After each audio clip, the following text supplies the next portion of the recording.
What's up, guys? It's Johnny here, and a lot of y'all know me for my video game content on my first channel, my main channel, but I do a lot more than play video games. I love being outside, cooking and working on things, and fishing and hunting and driving race cars and all sorts of things. I'm a very busy guy, and well, for today's very first introduction, I'm going to show you our first project that we're going to be doing. This is going to probably be a several-part video because we got a lot of things to do. But this is going to be pretty cool. So let me show you what we're working on. So the first thing we're working on, guys, is a GMC SEIRRA 1986. Yeah, that's probably for most of y'all guys that are watching this is born. It's a SEIRRA Classic. It's got the extra heavy-duty suspension for towing reasons. This was actually my grandmother's truck. She bought it brand new. Oops, sorry, my finger got in the way of the camera. But yeah, this old truck is actually really clean. It's got about 106,000 miles on it. The interior is immaculate besides a few small stains in the carpet right here in the center, as you can tell. And underneath that towel, it's got a couple tears. But headliner, all the rubbers, they're all in place. It's missing a few trim pieces over there. But yeah, man, overall good, especially for the interior. It's got the dual tank, so we actually have a fuel tank on the passenger side and the driver's side, which is really not a rare thing, but it's not common either in these Chevrolet GMC trucks from this time. It's more common in the Ford F-150s. But what was really cool about these step side beds that has on it, they actually had wood in the middle of the bed. So everything was metal, and then there was wood in between these slats. And they had a tendency to rot out, but when they were done, they were beautiful on the inside. So we got that to do. But the first thing we got to do is get it running. And as you can tell, it's got a few spots. It got caught in a hailstorm at my grandmother's place several years ago. So it's got a few small dents in it. Most of the damage was done. But on the bright side of that, though we had a hailstorm, it had a brand new window put in. So super good there. Like I said, it's got a dual tank. So this is the tank on this side. So yeah, we got a lot of work to do. But this thing is actually really good shape. It does need a good cleanup. Like I said, it's been sitting for probably 15 years, and who knows in the last time it was started. But yeah, let me show you under the hood. So under the hood here, we have a turbo 350, and I'm pretty sure it's got a 4-barrel carburetor. Could be wrong. I'm not really familiar much with carburetors, but the good thing is this one's not stuck. So that's pretty cool. It's got the turbo 350 automatic transmission. So basically this thing doesn't have overdrive. It has 3 speeds, I'm pretty sure. It might have 4 gears, but I'm pretty sure it only has 3. Yeah, but the first thing we're going to do is get a battery on it. I want to hear this thing run if I can before we start diving too deep into repairing things. So let's get busy.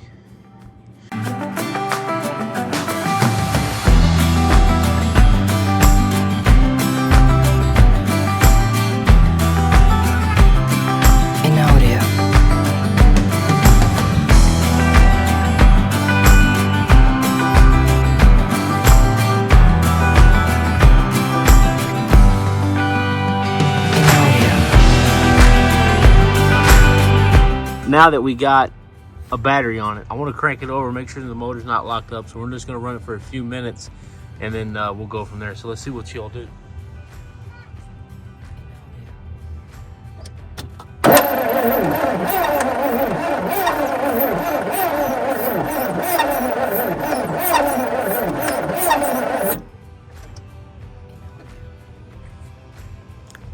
So it sounds like she's spinning over pretty good. I think the starter is dragging just enough.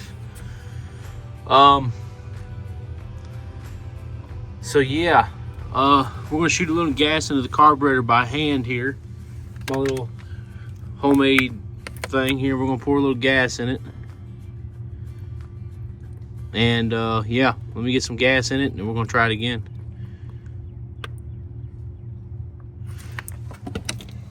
I don't know if that's enough, but we're just gonna take it easy and slow. She's been sitting a long time, so.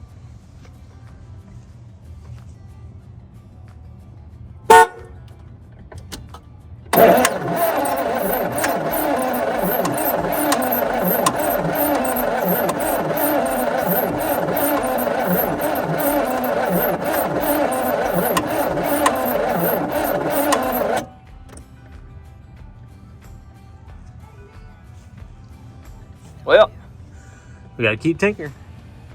So after a few more futile attempts, I've decided. Yeah, I agree. We gotta pull the spark plug. That's my kid down there.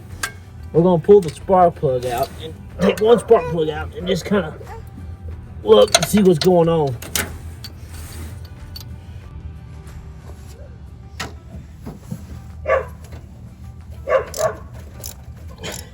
Good thing is they don't feel rusted on here. So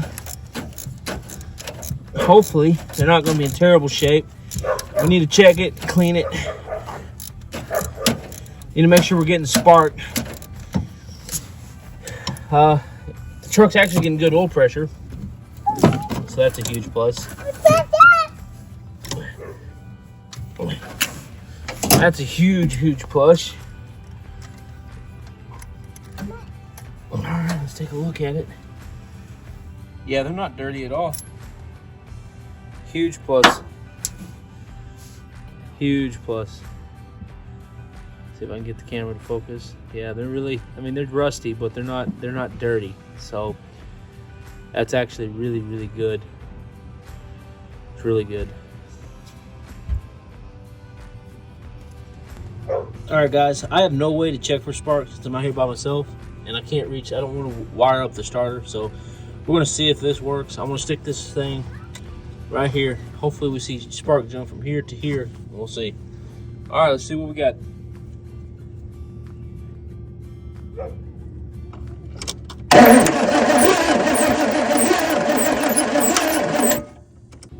All right, guys, so obviously we either don't have spark or that didn't work. So we're going to try this way, and I've got one more maybe potential idea to try this. If not, I'll be really sad.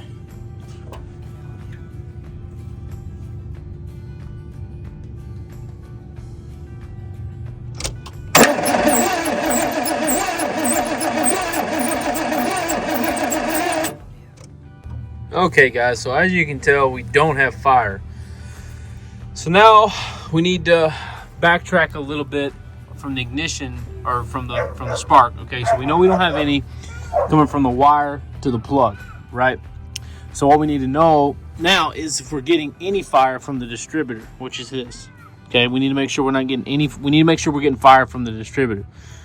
So what we're going to do, I think, is we're going to remove this distributor cap, and we're going to see how dirty the rotor button and I don't think an 86 would have points, but we're going to take this cap off and we're going to see what we got. We might have to clean it up. There could be some corrosion on this, and that's what's causing us not to get spark. So let me pull this cap off, and yeah, we'll see what's going on the inside of this distributor cap. All right, guys, so we got the distributor off, or the distributor cap. You can see this like corrosion, nasty stuff on this. This is your rotor. I think this is called the rotor button. What is happening is what I'm hoping this is corroded enough that when the motor spins this around, it's not generating spark because of the corrosion. But we also have a lot of corrosion on the inside of our distributor as well. But I'm hoping what I'm going to do is I'm going to take this off. There's two bolts here. There's two 8mm bolts, 5/16 bolts. I'm going to pull this off, and I'm going to get some sandpaper and clean these. What I'm also going to do is I'm going to clean off the corrosion off this. And then these are our points. But the points actually are not that bad. So, and I'm not trying to spend too much money on buying new parts until I know this engine is going to run. So that's the plan. I'm going to get that off, and then I'm going to show you how we're going to clean this. All right, guys, so as you can see, I got this rotor off. We're going to clean these points up real good. That's what it looks like on the bottom. There's really nothing here. This just spins. We're going to clean this little point up here a little bit. Now we need to take our ignition coil. I think this is the ignition coil. But either way, we're going to take this off. We're going to take a look on the inside. Couple bolts here. These 2 1/4-inch bolts. I thought they were 5/16, but they're actually quarters. Take this here loose. Take this here off, and this is going to lift straight up, nice and gently. Don't push nothing. Don't rush nothing. And that's your cap. This is what it looks like on the inside. So if we take all this off, these 4 bolts and these really fragile wires here, if we take those loose, which we're not going to do, then we can remove the points. But I think what we're going to do instead, because I don't really need to clean this, we're going to clean this off really good. We're going to clean this off really good. And what we're going to clean it with is just some sandpaper. This is some 80 grit sandpaper. We're going to clean this off really good here. Get all this corrosion off.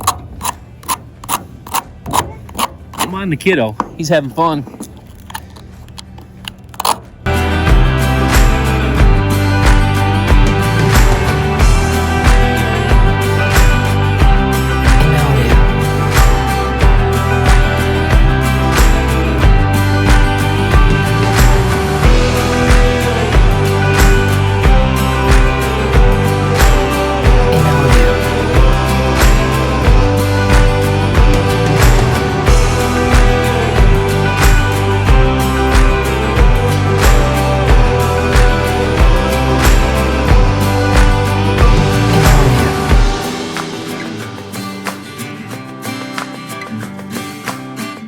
Extremely clean. So now we're going to put this back on nice and gentle. It's going to go on one way. Don't force it. We're going to hand tighten our screws a little bit before we start tightening anything down. No, Daddy needs those. There we go. Get that snugged. There we go. And then we're just going to lightly, do not over tighten this. You will crack your distributor cap. Snug it. Snug it. All right, they're all clean. Now we're going to put everything back on the vehicle. Okay, guys. So I actually cleaned this part of the distributor up as well. These here. You can see all the rust and stuff. So we're probably going to end up having to change this. But what we're going to do is we're going to see if this works. This should hopefully give us fire. If this don't give us fire, we're going to change the entire distributor, put new plug wires, new spark plugs on it. But yeah, so this here, we cleaned these up a little bit. I didn't spend a lot of time on it, but I did get them clean. They were pretty rusted. They all look like that right here. So that right there, that's what they looked like a minute ago. So as you can tell, I got them pretty clean. So now what we got to do is we got to install this back. It should only go on one way.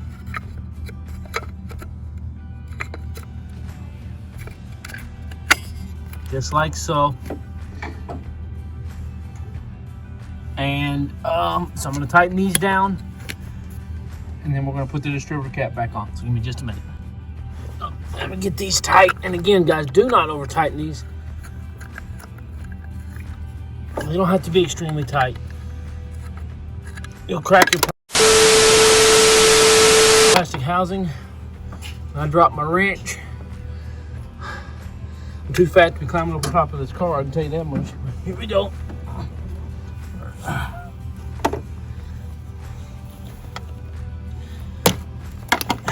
Lucky we didn't fall over to the bottom. Get it snug down with your hand, like so. I'm gonna lightly tighten this thing. About like so. About like so. We'll double check them. Good. Good. Now it's time for the distributor cap. So we got these wires that plug in. This is the main one. It plugs here.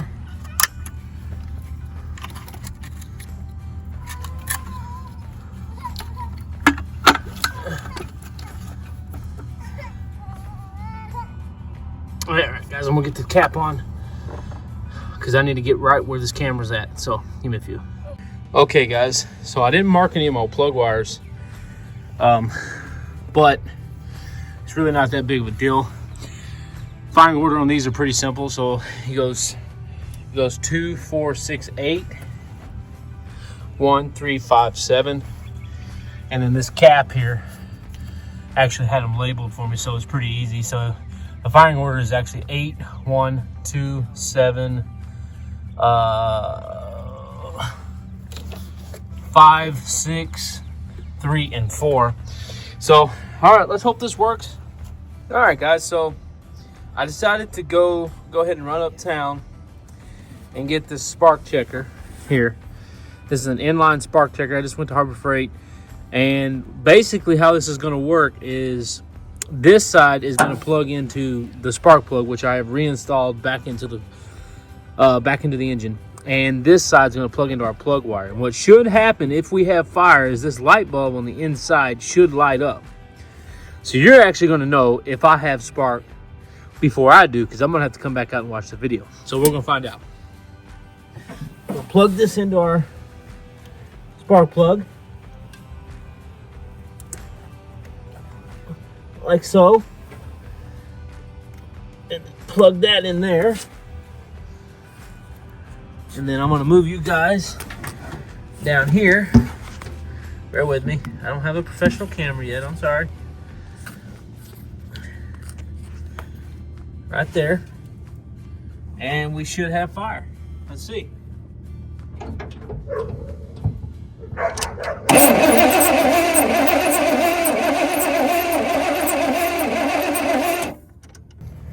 Alright guys, so that's going to do this for part 1 of this video. This, like I said, this is going to be an extreme series because this is pretty much a complete makeover of this truck.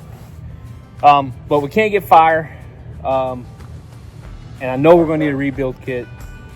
My grandmother told me I was running one is parked. So what we're going to do is we're just going to put a brand new distributor. We're going to put brand new plugs, brand new wires. And then I'm going to have my brother, he's going to come help me put the rebuild kit for the carburetor.